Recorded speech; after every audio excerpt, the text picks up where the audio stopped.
mis aias? Kes aias, mis aias? Kes aias, mis aias? Tere tulemast kuulama alushariduse taskuhäälingut Kes aias, mis aias?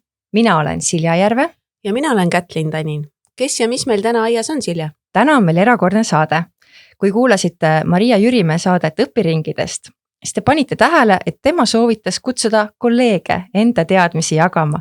Me võtsime sõnasabast kinni ning kutsusime endale Tallinna Luha lasteaiast Triinu. Tere tulemast! Tere, rõõm teid näha! Tere, Triinu! Tutvusta ennast, et kes sa oled, kus sa tuled ja milline on sinu ja õpiringide seos? Mina tulen Tallinna Luha lasteaiast siis ja muidu juba 9 aastat õpetajana töötan. Õpiringidega saingi tuttavaks lähemalt aastal 2018, kui sattusingi pooljuhuslikult sinna koolitusele, mida ka Maria Jürimäe läbi viib. Ja siis, kuna meil ka majas tol hetkel oli nagu vajadus, et tahaks nagu lähemalt kolleegidega jagada oma mõtteid, tundeid ja siis võib-olla raskusi ja rõõme, et selleks tuleb ikkagi maha istuda. Ja hakkaski arenema siis see idee, et aga ikka tuleme kokku, aga kuidas? Ja õnneks seda kuidas küsimus toetaski see professionaalsed õpikogukondade koolituse programm. Me hakkame kohe rääkima õpiringidest, mis on üks sinu lasteaia eripära. Aga kus asub su lasteaed ja mis on veel võib-olla sinu lasteaia eripärad? Minu lasteaed Tallinna Luha lasteaed asub Luha 29 Tallinnas ja tegutseme siis kesklinnas.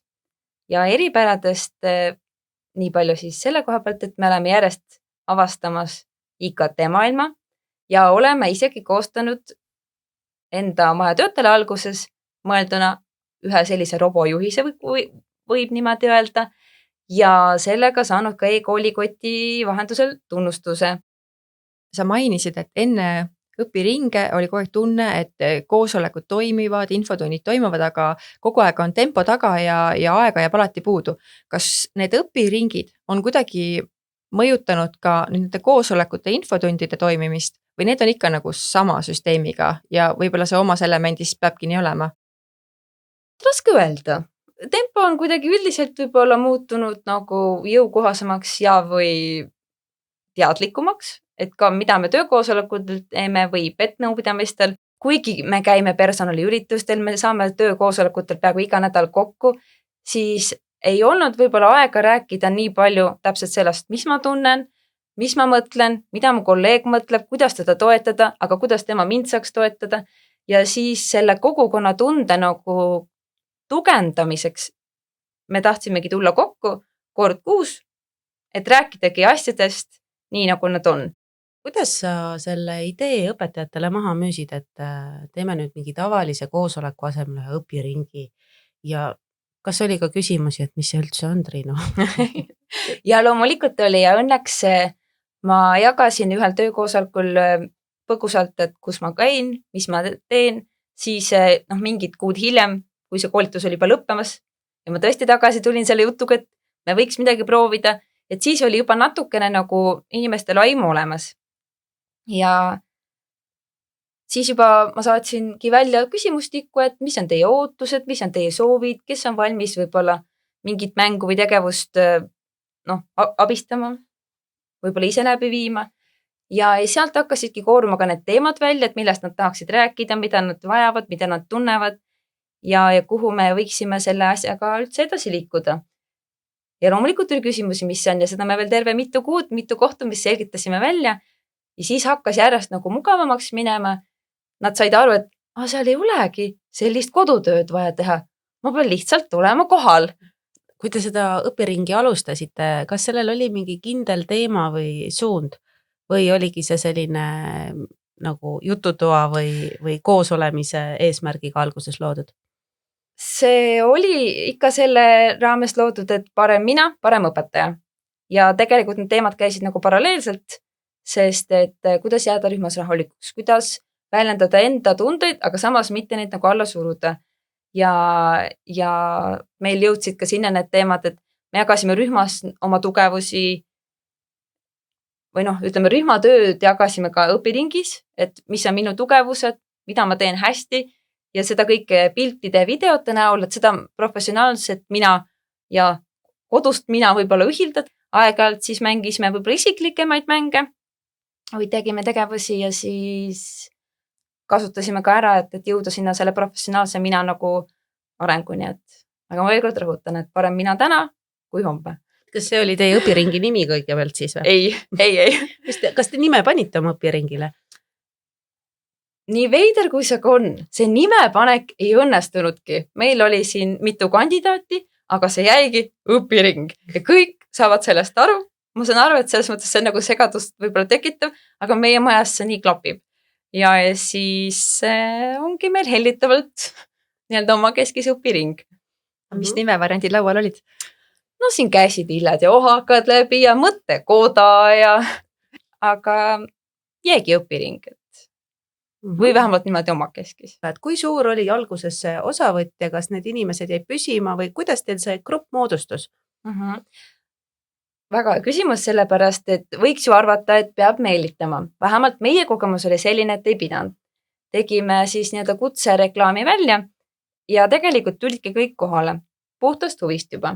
Sest et tol ajal ei olnud seda väga ka nagu tol ajal 2018 tundub juba nagu ammune, aga et ei olnud nagu väga selliseid majasiseseid võib-olla kogukondasid, et nüüd sel ajal on nüüd rohkem, et kus tulevadki inimesed kokku, õpivad koos, kasvavad koos, aga nad tulid uudistama ja tegelikult terve see grupp jäigi püsima, ma usun selle tulemusel ka, et see ei olnud kohustuslik. Aga kas nüüdseks on siis need õpiringid teie organisatsiooni kultuuri, ütleme, lahutamatu osa?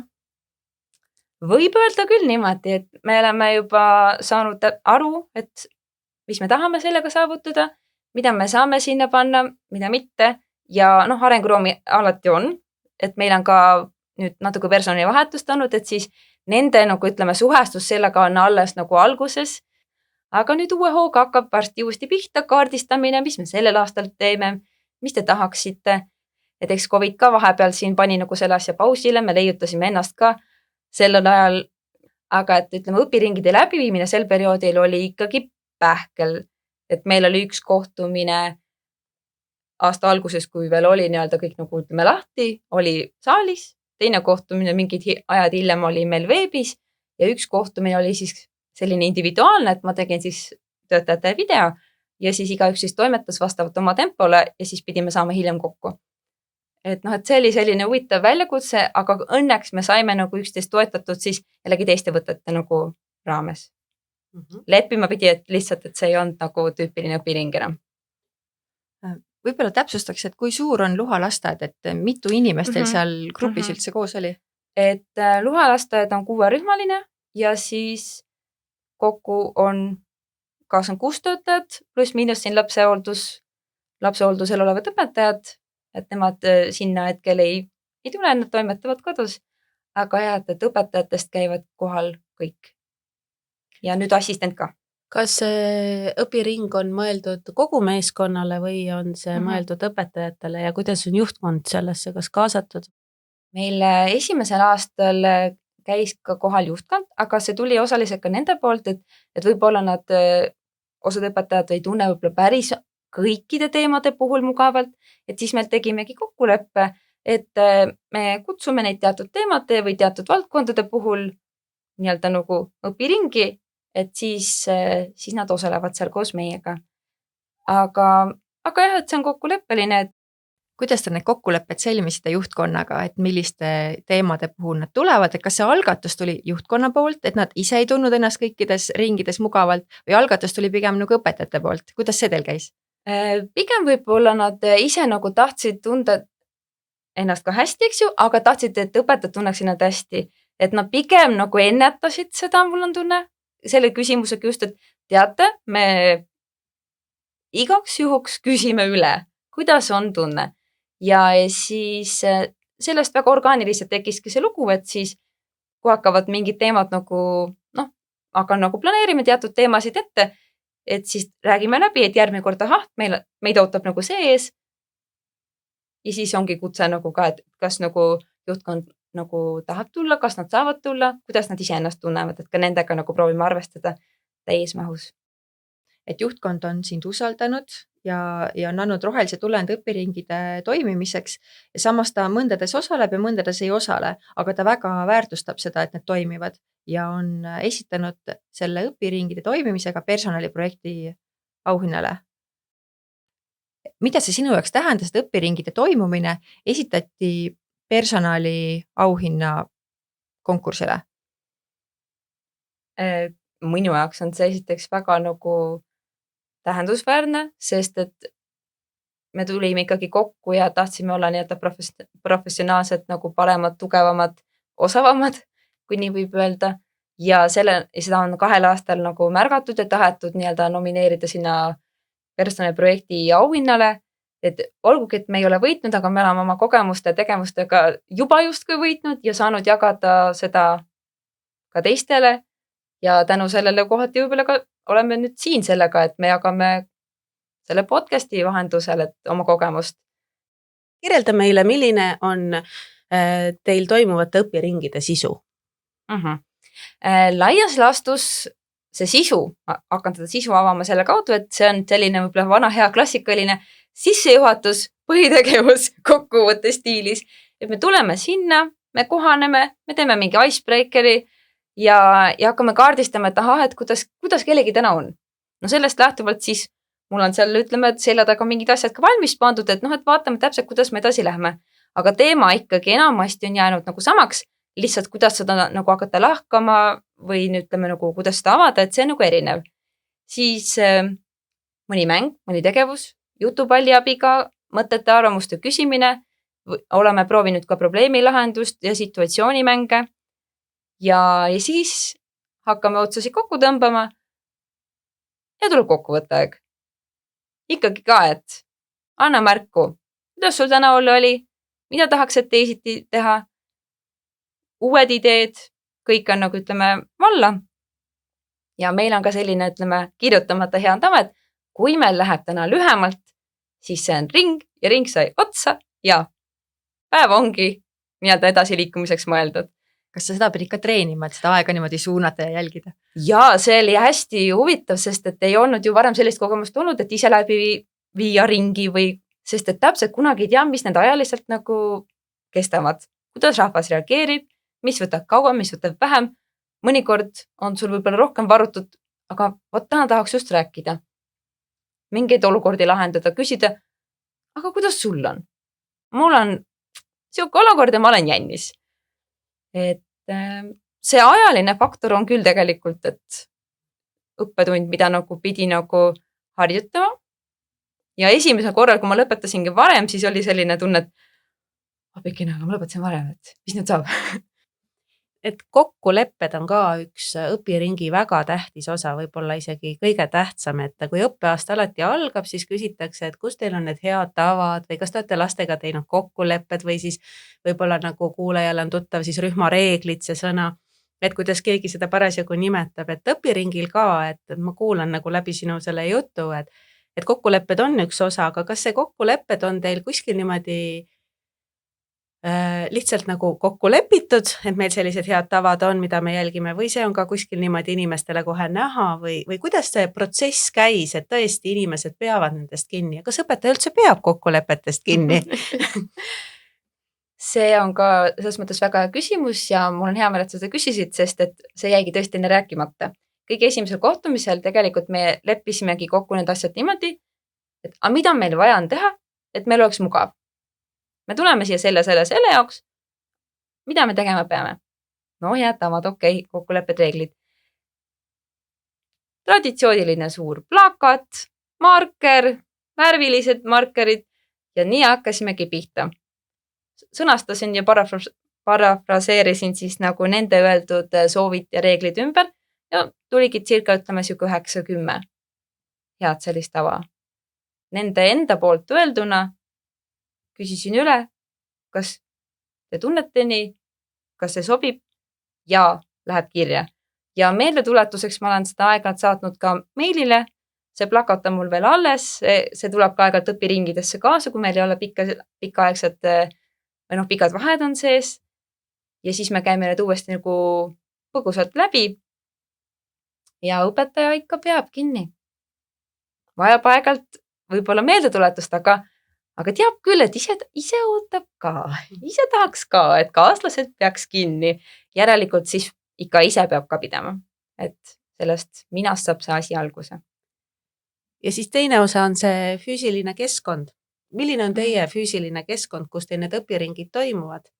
Ja kui oluline see on ühe õpiringi nagu kokkusaamise juures?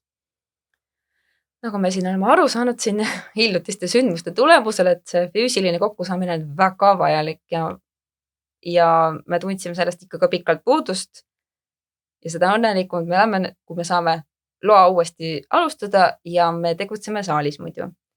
Ja saalis siis ringis istume ja see oli ka alguses väga põnev, et kui võib-olla esimesel aastal juhtkond rohkem osales, ka nemad olid ringis, et see ei olnud poolkaar, välja arvatud, kui mul oli vaja kasutada seina või midagi, aga enamasti seal alati ring. Ja siis ma tegingi naljaga, näete, me olemegi õpiringis. Ja siis see juba nagu lõi näod särama ja juba nagu tekitas sellise nagu hea on vist olla. Sellise heaolu tunde, et niimoodi väikeste vahedega, aga nagu samas piisavalt, et oleks nagu ruumi olla. Sul on ka see kogemus siis sellest perioodist, kus niimoodi kokku ei saadud. Ja sa ütlesid, et sa tegid nagu selle virtuaalselt õpiringi. Et kas see oli sulle väljakutse või kirjelda seda tunnet, et mis need erinevused on? Et mis see kokkusaamine füüsiliselt niimoodi ja kokkusaamine virtuaalselt nagu tähendas teie õpiringi jaoks või selle õpiringi keemia jaoks? No ta selles mõttes tekitas ikkagi nagu distantsi. Distantsi, millega ei olnud inimesed harjunud, sellepärast ka me lasime nagu olla, et me väga nagu ei suru peale, me tuleme nagu teatud pikemate vahedega kokku ja siis ma katsetasin ka erinevad variante, et ühe korra me saime nagu veebis kokku, ühe korra ma tegin neile nagu sellise video, mida siis igaüks omal ajal siis sai nagu siis vaadata ja selle järgi siis nagu tegutseda. Aga jah, et see aeg oli pikk ja me väga ootame ikkagi seda nagu selle füüsilise mina nägemist. Et see tekitab sellist teistmoodi nagu südamesoojust.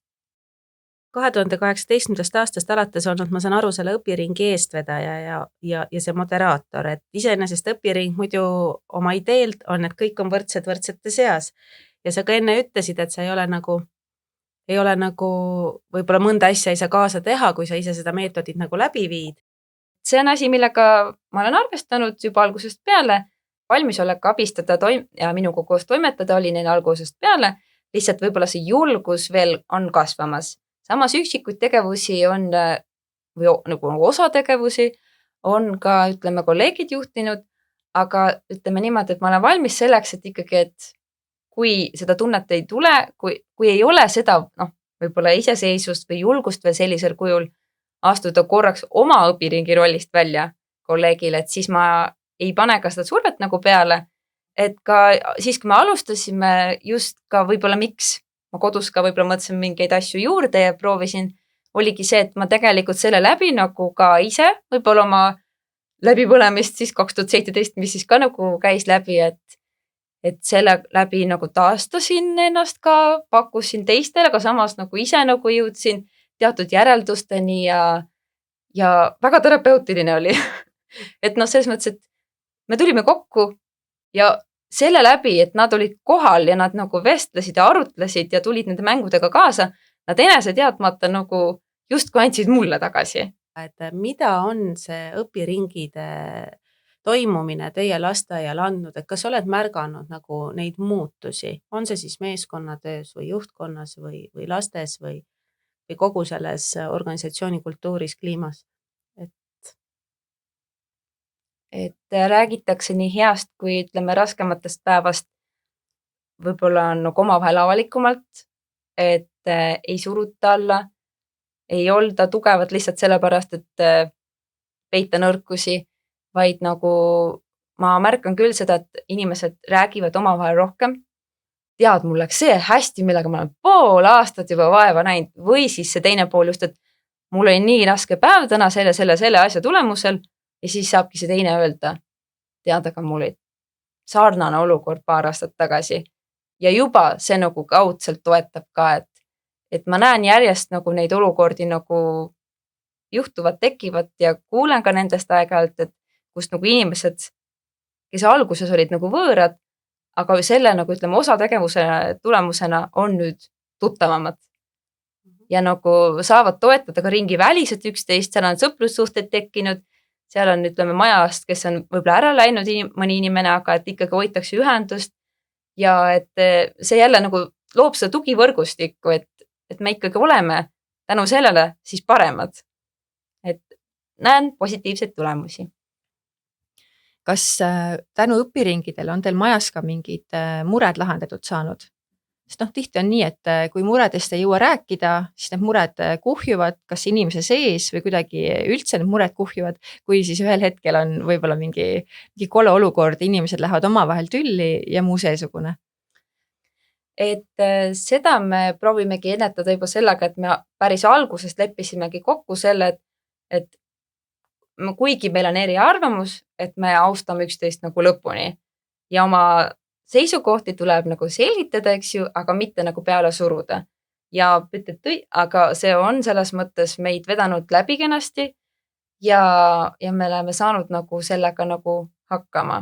Alguses siiski eks pidi ikka seda võib-olla meelde tuletama, et aga me kuulame lõpuni, eks ju, et seda me veel siin harjutame nii, aga et oli näha, et mida edasi, seda paremini, seda rohkem harjusime ka võib-olla üksteist nagu lõpuni kuulama ja siis sellisel kujul ka kaasa mõtleme, et tahaks ju õudselt kohe kommenteerida või rääkida, aga ei, siis ongi see võib-olla ka enesedistsipliini nagu võib-olla selline treening, et ma kuulan ta mõtte lõpuni ka siis, kui seal vahest tekib paus ja see paus on okei. Õpiringides me oleme mingid asjad saanud lahendatud küll ja nendest ma eks ju rääkida ei saa, aga kui ma küsin su käest, mis on su lemmikvärv, Kätlin? Mulle meeldib must.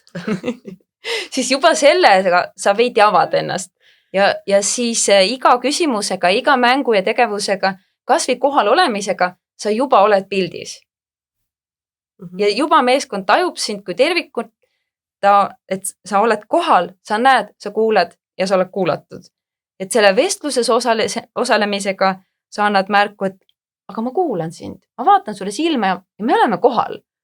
Ja siis, kui sa kuuled teise nagu ettekannet, et aga ma teen rühmas, võt seda nii hästi, et tehke järgi, proovige. Et just sellised hetked nagu, mida on raske mõõta sellisel kujul, annavadki nagu seda kuuluvustunnet juurde, et aga äkki ma tean, et tal meeldib must, et võib-olla ma teinekord julgen midagi küsima minna, et aga teeks kunsti koos või läheks sinna, et need nagu ühised hetked tekitavad sellist ja ilusat sümbioosi, mis ei tähenda, et igas heas peres loomulikult on ikka agasid ja sabasid, aga see nagu teeb selle lahendamise palju lihtsamaks, et ma julgen tulla su juurde rääkima ja sina julged tulla minu juurde rääkima.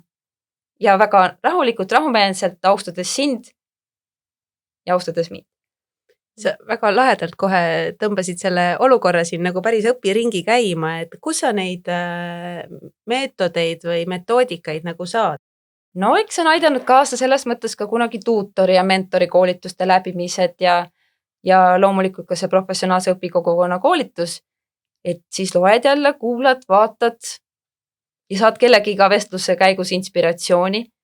Et nüüd näiteks üks kolleeg tuligi hiljuti ja ütles, et aga tead, et sa vist veel ei ole Dixiti mängukaarte kasutanud, ma tahaks sügisel, kui me tuleme, et tahaks rääkida, kuidas tunne on, tahaks ma kaarti otsida. Et selles mõttes see nii-öelda juba kaua nagu eksisteerinud pisike võte, et me ei ole seda veel kasutanud näiteks. Ja siis seda saabki kasutada nüüd selle kolleegi põhjal, aga vot sina ütlesid, et see on nii laheda idee. Et miks ma ise selle peale ei ole tulnud, et selliste väikeste nagu märguannete kaudu saab nagu ka hästi palju inspiratsiooni. On sul mõned lemmikmeetodid endal, mis sa nagu näed, et need on sinu jaoks põnevad ja nagu töötavad ka suht alati? Lemmikmeetodid. Sageli ma pean välja mõtlema ikkagi mitu nagu ütleme sellist võtet või mängu ja ei tea täpselt, kas see minu lemmik täna just neile sobib. Seega on nagu raske võib-olla öelda, aga ikkagi vana hea jutupall, kas oskad välja tuua ka mõned eesmärgid, mida te püstitasite ja mis said täidetud tänu sellele, et te õpiringides neid asju läbi rääkisite ja arutasite? Esimesel aastal oligi 2 eesmärki. Valida välja üks võib-olla selles mõttes raskus või väljakutse ja siis see kirja panna endale ühele paberilehele. Igaüks pani siis kirja ja teisele poole panigi, kas oli vist, et mis ma arvan, et mul on väga hästi aasta lõpuks ja kogu see paber läkski ümbrikusse. Ümbrik siis ootas terve siis õppeaasta, eks ju, ja kevadel vaatasime siis sisse ja siis enamikega, kes too päev puudusid, me proovisime nagu järgi teha selle ja oi, kui tore oli ikka vaadata kevadel, et kas ma sain hakkama selle väljakutse lahendamisega, kas see tugevus, mida ma arvasin sügisel, on ikka veel minu tugevus ja siis, kes oli valmis, siis jagas ka neid mõlemat paberi poolt. Siis selline eesmärk, mis aitas toetada seda õpetaja vaimset tervist ja enda professionaalset arengut. Just, et ikkagi mõlemad nagu aspektid oleksid kaetud. Kas te mingeid selliseid eesmärke olete ka seadnud, et seal mingi uus, ma ei tea, metoodika saaks rakenduma või ma ei tea, kas või see nüüdisaegne või muutunud õpikäsitlus saaks rakenduma, mingid selliseid suundi olete ka proovinud lahendada? Me oleme jaganud oma neid kogemusi slaidide ja videote näol ja seal juba ka koorus välja erinevaid, ütleme, meetodeid ja tehnikaid, mida keegi siis rakendab, kes ennast kus mugavalt tunneb ja seal võib-olla sai mõni siis kolleeg ka julgustust, minu meelest Persona Tolsiga oli julgustuse koha pealt, et ta nägi, kuidas et lapsed tegutsevad, eks ju, video pealt ja siis paar kuud hiljem, aga ma nägingi, et metoodilises ta läkski, võttis selle nuku ja ta tutvuski nagu lähemalt sellega. Et ka sellised nüansid nagu just seda professionaalset mulle tundunud, et toetavad. Me oleme rääkinud õpiringidest ja sellest, kuidas see toetab õpetajat ja hoiab tema tassi täis. Aga lasteaias me töötame tegelikult eelkõige lapse pärast. Et kuidas on õpiring siinkohal nagu lapse arengu toetajaks, et äkki sa oskad siin ka mõne mõtte või näite tuua?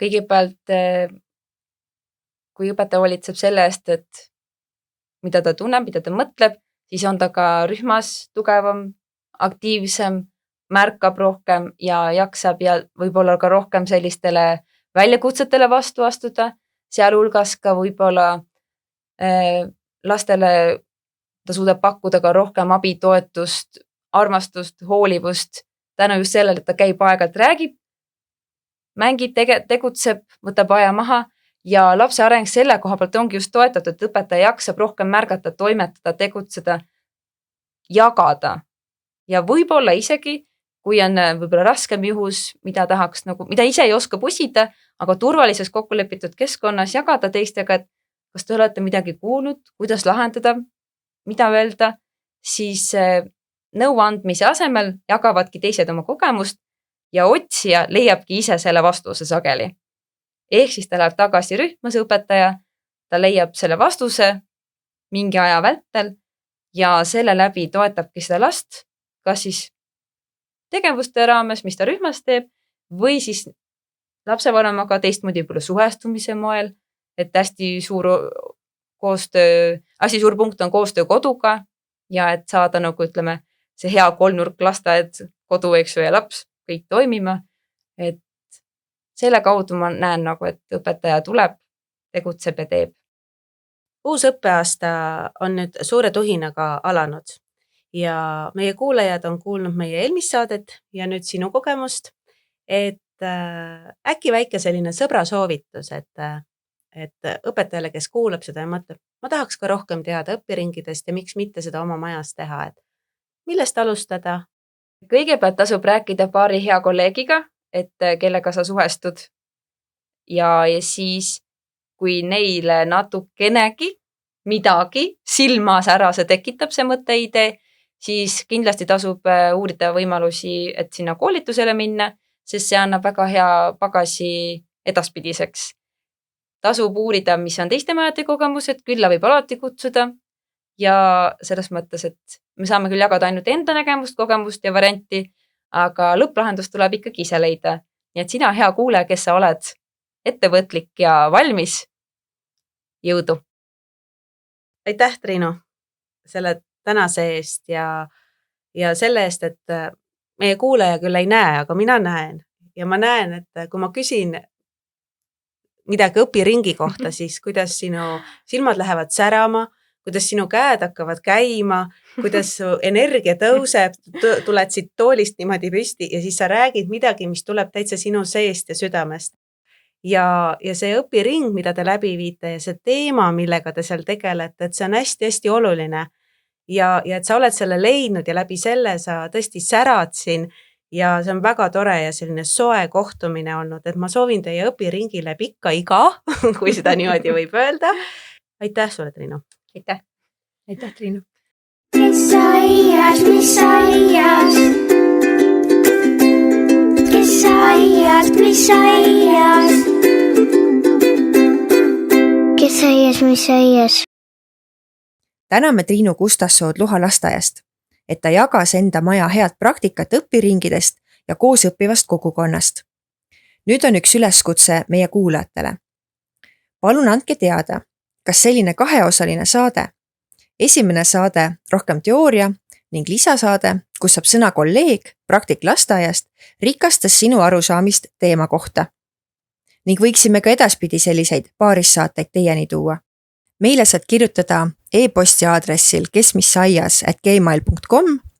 Meid leiad Facebookis Kesmissaias lehelt ja kommentaari saad kirjutada selle saate postituse alla.